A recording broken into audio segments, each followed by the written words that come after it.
Excuse me. Excuse me. What in the world are you thinking? Mean Gene, the first thing you need to do is to tell these people to shut up if you want to hear what I gotta say. What up, y'all? It's KMB, the Sexy Ninja, in the place to be for the Paper Saber universe. This is the New World Podcast, brother, and we're going to talk about Full Gear 2023 in LA, California. They're at the Kia Forum, and that building is 56 years old. I learned that for y'all. Saber, Nigel, and Tony on commentary. And we kicked the show off with Sting, Darby Allin, Adam Copeland versus Christian Cage, Luchasaurus, Nick Wayne, and my pick was right on this one because Sting, Darby, and Adam got the win. This was a fun match. This was a lot more than I thought it was going to be, And Steve-O's in the crowd. That was pretty awesome. Ric Flair's out there, and Ric Flair got hit in the balls by Christian Cage.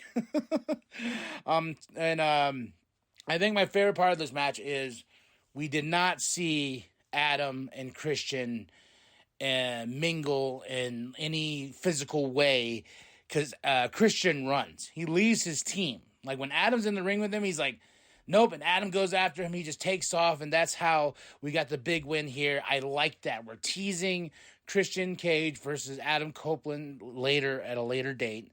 We have a Tony update on the situation that happened in the 0 hour.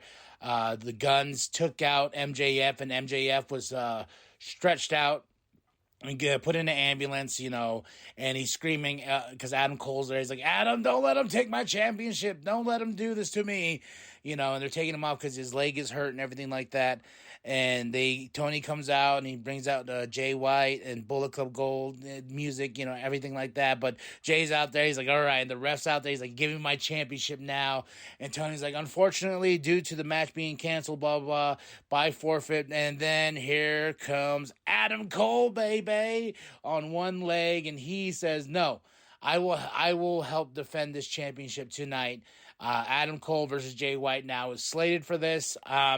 At first, I don't know how much I'd like this, but also too, it's in tactic of, MJF is coming back, and he's gonna be that big pop. He's the baby face. We have to have that sympathy for him because he's gonna fight for us, and he's our scumbag. So that's the story we're telling to start this show. I thought I saw Rick Rubin in the crowd.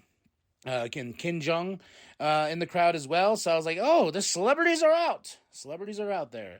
Next up is the International Championship, Orange Cassidy versus Jon Moxley. I was wrong. Talk about a battle. Not as good as their first one. But Orange Cassidy lays so many orange punches on Jon Moxley. It was phenomenal. Just to take him down and beat Jon on the mat, 1, 2, 3. I thought this was a victory. And we still got a little bit of Hook and Wheeler Yuta that we're teasing and everything like that. But this was a good match. This was a fun match, and I'm glad that Orange Cassidy got the win. AEW Women's Championship, Hikaru Shida versus Toni Storm. She puts that title. I was right on this one. Timeless Toni Storm with Luther, her butler, got the win. And my favorite part of this is when we start the match, she has a script and she tears it because she's going off script. And for some reason, Mariah May is watching, but I love the ending of this match. Like, in the sense of how silly and goofy it is, but it works with Toni Storm very well. She puts the plate in the back in her pants, so when she does the final hit and everything like that, and the shoe is playing in the fact here. I don't know why I was like, this. I love this ending. It's so silly. It's a silly goose of a match. Well, not the match. The match itself was solid, but it was a silly goose ending. Silly, silly, silly. But I like it because it's timeless. Toni Storm. Tony is money. Renee's with Eddie backstage. He retained his Ring of Honor championship. I still think that should have been on Final Battle, but what do I know? Oh yeah, and I don't know why I skipped over this, but the Ring of Honor Tag Team Championships are retained because MJF and Joe beat the Guns. I was wrong on that choice because that's the only 0 hour thing I had so far at that time, and Adam Cole's here. But the Continental Classic is coming up this Wednesday. Eddie's putting up both his championships and they were going to get a Triple Crown championship all the way at Worlds and for the big pay-per-view. But Eddie's going to put up this championship on every single tournament spot he's in. So I was just like, okay, we'll see how this goes. AEW Tag Team Championships on the line in a ladder match. We got Big Bill, Ricky Starks versus FTR versus LFI versus the House of Black. Or you want to call them the Kings of the Black Throne. Either way, they're the House of Black. There's so many fucking names attached to this team. But no, this was fucking fun. I was wrong. Big Bill and Ricky retained on this battle here, and oh man, this was so good. This was damn crazy spots. I was like, oh shit, and I was like, okay, man, they are going all out for this, and I just can't not wait just to see where we go with Big Bill and Ricky Starks, because later on the Golden Jets and Young Bucks take each other on, and so far everything has just been solid up to this point.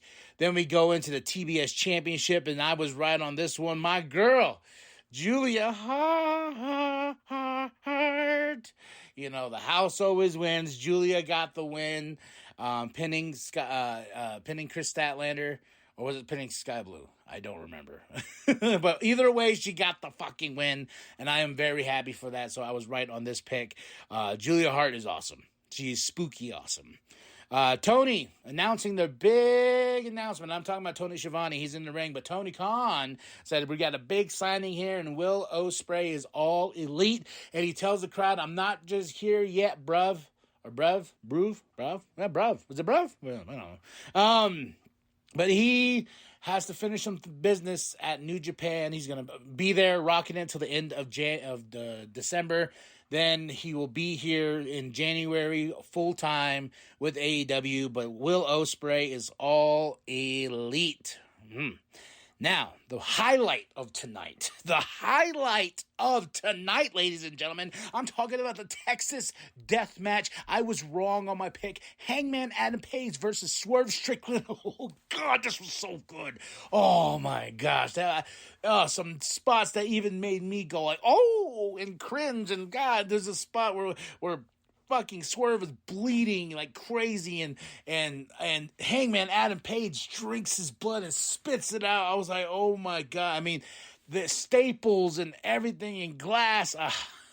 I want these two to fight one more time. I thought this was going to be Hangman winning, but he got choked out by a chain, and all I got to say is, damn it. This match was fantastic. This is my highlight of the night, and I felt so bad for everything following after, because I'm like, I'm already like invested. Like, oh my God, all my emotions went into this match right here, and it's fucking great, man. Texas Death Match, Hangman Adam Page, Swerve Strickland. The sequel, I think the sequel's better than the first. So, such a good match, man. You got to go check it out. Golden Jets versus Young Bucks. I was wrong on this one. Golden Jets for the win. This match, like I said, I spent all my emotion with the Texas Death Match, and this match was okay. Dom was on commentary, but I really liked the ending of Matt and Nick losing their shit, throwing a fit and everything like that, because they lost their number one title shot. Now we'll have the Golden Jets have an opportunity to go against Big Bill and Ricky Starks, and I already feel that's who they're going to drop the titles to, is the Golden Jets, and then Chris Jericho's going to have another notch on his belt. He deserves it. I think he's 52 now.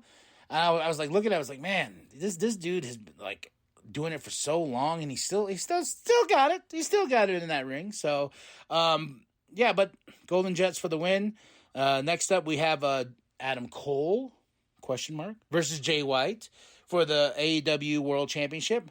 And no, here it happens. They come out, then boom, we hear the sirens, and it's MJF. He's going to fight no matter what. He's our scumbag.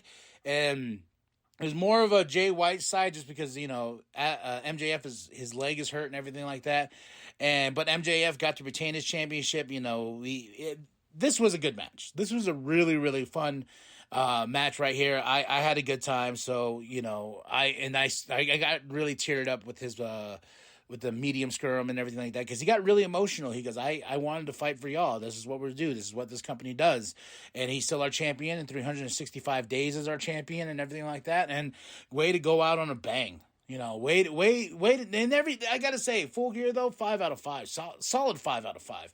I really enjoyed this show from top to bottom, and I want to see where we're gonna go now with this Continental Classic and everything like that. Like, is Bryan Danielson gonna be the one to win this whole thing? You know, there's a lot of heavy hitters in that thing. But MJF versus Jay White, would I say is my favorite MJF match? No. Would I say is my favorite emotional MJF match? Yes, I will say that. It's my favorite emotional MJF match because he's given his all, that leg and everything like that. But my highlight, my match is the Texas Death Match of this whole pay-per-view. Everything else is super fucking fun, but that's my match right there. So 5 out of 5 for this pay-per-view. Tell me what you think of the show. Drop those comments below. Hit that like, hit that subscribe. Share it with your grandma, share it with your grandpa, share it with the bum down at Walmart. Go to ProWrestlingTees.com/New World Podcast. Get yourself that sweet nWp logo created by Penta X. And remember that the New World Podcast is for life, brother. Expression is in play here. Here we go. TNT chop. He hit Luchasaurus! That was an accident! Oh, look at him run again!